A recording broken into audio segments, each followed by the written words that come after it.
No matter what you're a fan of, Texas has the trip for you. There's the trip to Texas and the trip. Or maybe you're the kind of fan who'd prefer a trip to Texas or a trip. Either way, go to traveltexas.com/getyourOwn for the only trip to Texas that matters. Yours. Travel is great, but planning for travel can be time-consuming and difficult. That's where One Travel comes in. With One Travel, you'll find everything you need to book the perfect trip. Flights, hotels, cars, transportation, it's all right there. With One Travel, you can book online, via app, or even pick up the phone and talk to a travel advisor ready to help you make your selections. Visit onetravel.com/music or call 855-437-2154. Plan it, book it, live it. One Travel. From amazing 5-bedroom, 2-story homes to beautiful 2 bedrooms with office space, Celebrity Homes has the perfect home for you. Our homes come with amazing features: vaulted ceilings, sprinkler systems, quartz countertops, designer light packages, and more. Plus, Celebrity Homes is proud to offer our new exclusive closing package. Get a refrigerator, washer-dryer, garage door opener, instant access to Wi-Fi, professionally installed blinds, and up to $3,000 towards closing costs. Yes, it's all included. Visit CelebrityHomesOmaha.com today. This episode of The Sportsman's Empire is brought to you by Interstate Batteries. Since 1952, Interstate Batteries has been evoking compassion and a trustworthy spirit into the surrounding communities. Interstate Batteries is a mission-driven company fueled by purpose and guided by their values. If you need help locating a specific battery, stop into your local Interstate Batteries retail store and speak with a battery specialist. They even offer cell phone repairs. Interstate Batteries. Outrageously dependable.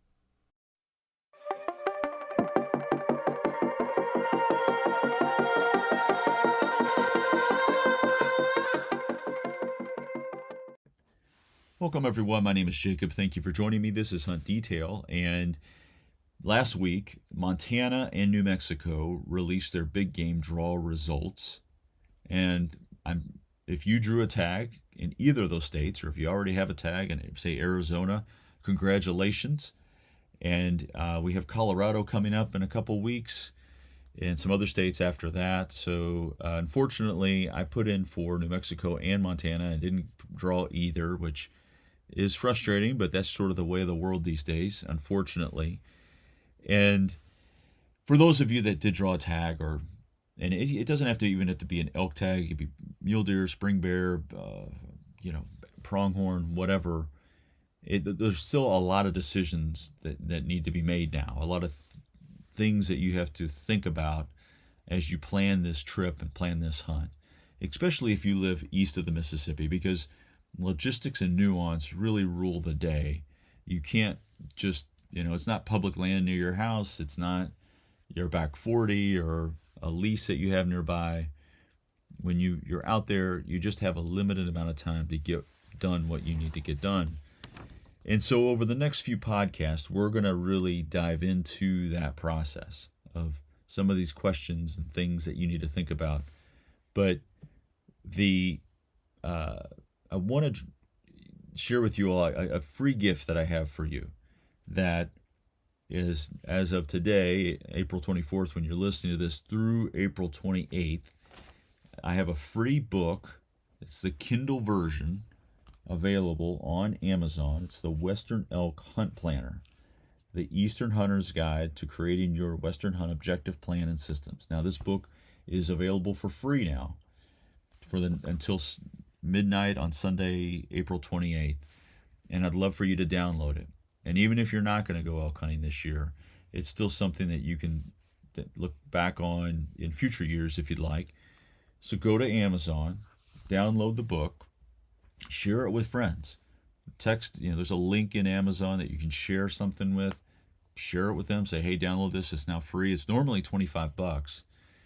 And right now it has all 5-star reviews. It's I think it's been really well received. And what I would ask in return is that you give it a 5-star review. That's all I ask. If you download it, just give it 5 stars. Say, hey, excellent book.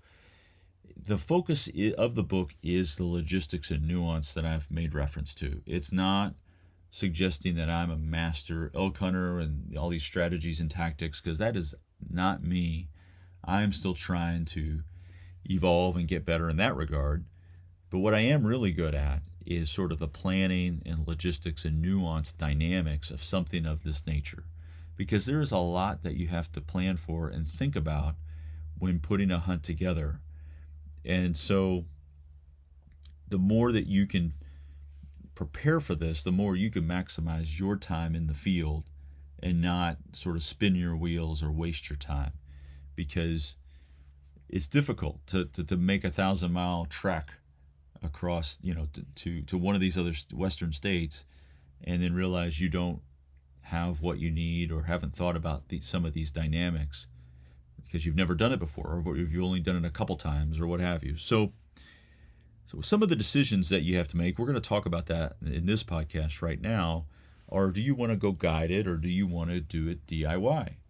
And so in the book, and if you download this podcast after those dates where the book is free, a lot of the episodes over the next few weeks are really going to be circled around some of the content in the book. So you'll still find value in some of what I'll be sharing. But some of the questions you can ask a guide, and they're really some of the first questions in the book are, may I have a list of references? How long have you guided in Unit X? What is your success rate? How would you describe my guide's hunting style?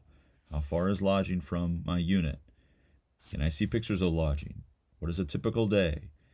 What is included after I harvest an elk? These are just some of the questions. I won't read them off, all of them, but some of the questions that you should think about if you're going to hire someone to help you. Now, if you're going to do it DIY, and what I will say is if you are going to go guided, it's still important to have an objective, to have plan and have systems in place for your hunt, because you shouldn't really just hand the steering wheel over to a guide. They might not be a good guide. They may be inexperienced. They may get sick. There's other extenuating circumstances. So you really want to own your hunt regardless of if you hire a guide or not. You'll be better off for it on the other side. You'll have learned more about whether you're successful or not. You'll still be engaged in the process.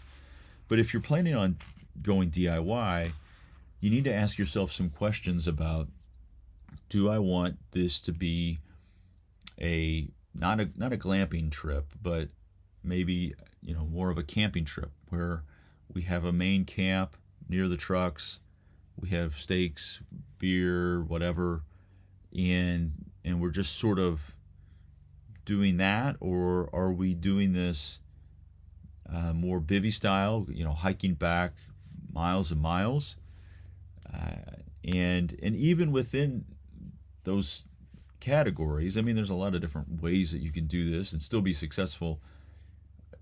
The way that I approach this anytime that I've done it, and it's sort of really the way I approach it anytime I hunt, is it's a business trip. It's not about it's about I have fun, but it's more it's more fun for me to come up bruised, battered, beaten, broken, and rather than sort of relaxed. It's a business trip for me. And so if your approach to this is that it's a business trip and it's not necessarily just to sort of goof off or a reason to get out of the house or whatever, then I think you'll find a lot of value in this book and a lot of value in these podcasts, because again, there's a lot of questions that you have to have answered. And that's one of them. And so having an understanding of what you envision this hunting trip to be, whether it is a camping trip or whether it's a more serious, whatever, there's no wrong answer. It's just you have to determine what that is going to look like, because that really connects with your objective, your hunt objective, your hunt plan, and your hunt systems. And so let's talk about your hunt objective. Now, when it comes to objectives, I've talked about this before on the podcast, having a SMART objective. Is it specific? Is it measurable? Is it attainable? Is it realistic? Is it time bound? Because if you start to flesh that out, it'll tell you more about the type of trip that you want to have or don't want to have. And so I want to shoot a branch antlered bull, or any legal bull, a satellite bull, 6-point bull, at somewhere under 35 yards with my bow. And I want to be able to hike from a mile within the truck, or from the truck. And I have 10 days to get this done. So as you start to sketch that out, and in the book I actually have you write some of these things out, fill in these blanks, then you start to understand, then it'll start to frame the rest of your scouting, of course. Like, I can only look within a mile of different trailheads, and or if it's more aspirational, I want to be able to hike 10 miles back.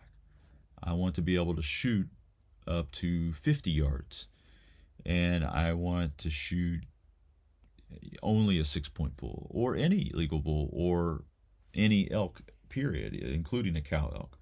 So having a SMART objective will really help you flesh out what those next steps are. And then as you move into your hunt plan, that really focuses on what are you doing day to day. For example, it's diving into the scouting portion. It's the e-scouting piece. You're trying to make a plan for every morning and every afternoon, and you're going to make the assumption that there's no elk anywhere. And so you have to find a spot for the morning, in the afternoon, and then the next day, and the next day. And so if you have 10 days planned, and it takes roughly 2 days to get there and 2 days to get back, now you have 6 days. I mean, is that really what you want? Or can you stretch that out to maybe a total of 14 days, and then you have a much bigger segment or chunk of days to really do this? But for each, let's just say it's 6 days, then you have to decide, how do you create, a plan for each of those 6 days? For me personally, I try to create loops. I'm going to loop, this will be one loop for this day, my morning and my afternoon, another loop over here, another loop over here. I'm really trying to find not just the best places, like your place A, B, C, D, E, and so forth. I really want like 5 top places, like five places where I'm excited, even if the first spot doesn't work out. A1 doesn't work out. Now I'm going to A2. Now I'm going to go to A3. That's okay, because if you get defeated and you get down because spot A1 didn't work out, you're already putting yourself in a bad spot. But if you have 5 incredible spots planned out, and we'll dive more into that, then you're going to be more excited for the long term over the course of this trip. So we talked about objectives, we talked about plans, and now we talk about systems, and this is all very high level. We'll dive more into this in subsequent podcasts, but systems are like your water, your calling, your food and your calories per day, how you set up for bears in terms of putting your food and where you're going to camp, and keep all that stuff up in a tree and downwind and all of that. And these are some of the things when it comes to systems. And you're not going to have time to figure it out there. You're not going to have Wi-Fi or cell service. In many ways, you need to have a mobile emergency room in case you or someone gets hurt. You need to have a mobile bow shop in case you do something to your bow or to your rifle or whatever. You need to have a mobile car repair, because if you blow a tire or have something go wrong with your car that's somewhat fixable, then you want to be able to do that. You don't want to drive an hour and a half into town and wait 2 days to get a vehicle fixed, because you don't have that kind of time. You want to have everything good at home. You want to have everything good at work, because if you're distracted in those areas, you will not be very focused. And you want to have a detailed plan, like I mentioned, but you also want to have flexibility to pivot, because when you get there, the trailhead's loaded with people, or a road is closed that you didn't think would be closed. There's a lot that could go wrong, and you want to be able to pivot. And then, as I mentioned, you want to be excited about that pivot. You want to have multiple plans that you're like, oh, that's not a big deal. I was actually wanting to go over this area over here. Oh, well, that road's close. Well, now I got A3, and then I got A4. So you want to have a detailed plan, but you want to be able to pivot.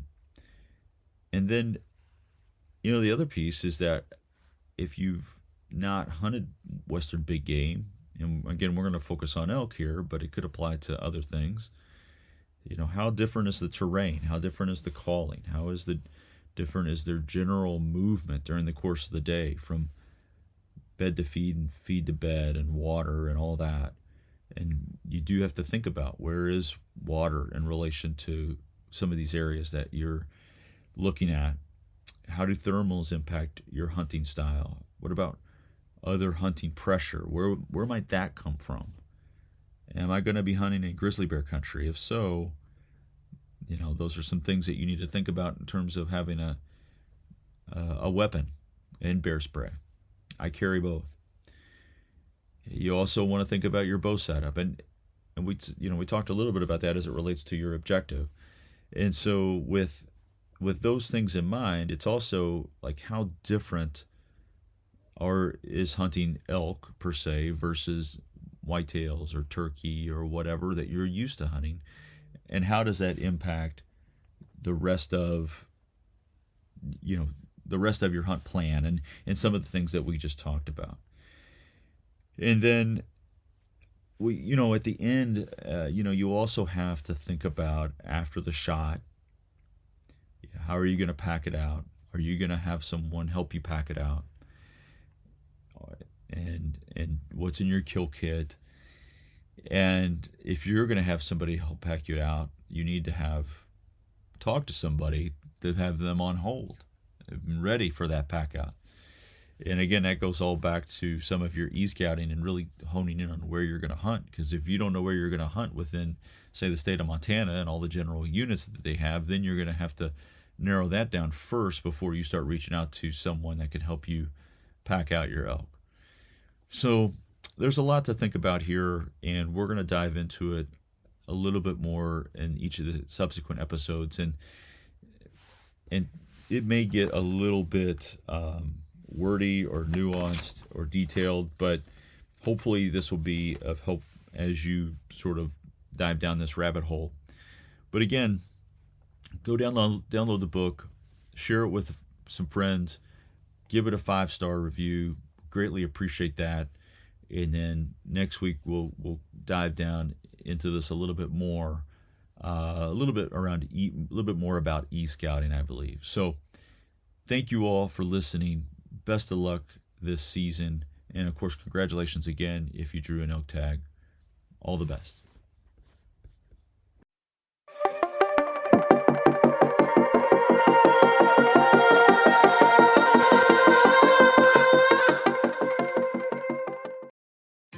When you visit a state as big and diverse as Texas, there are a million different trips you can take. Let's say you've got an appetite for whitewater kayaking. You can get your own, so this is why they call it Devil's River, trip to Texas. Or maybe you have an actual appetite. I'll take a pound of brisket, 6 ribs, 3 links of sausage, and a piece of pecan pie. Trip to Texas. Go to traveltexas.com/get your own for the only trip to Texas that matters. Yours.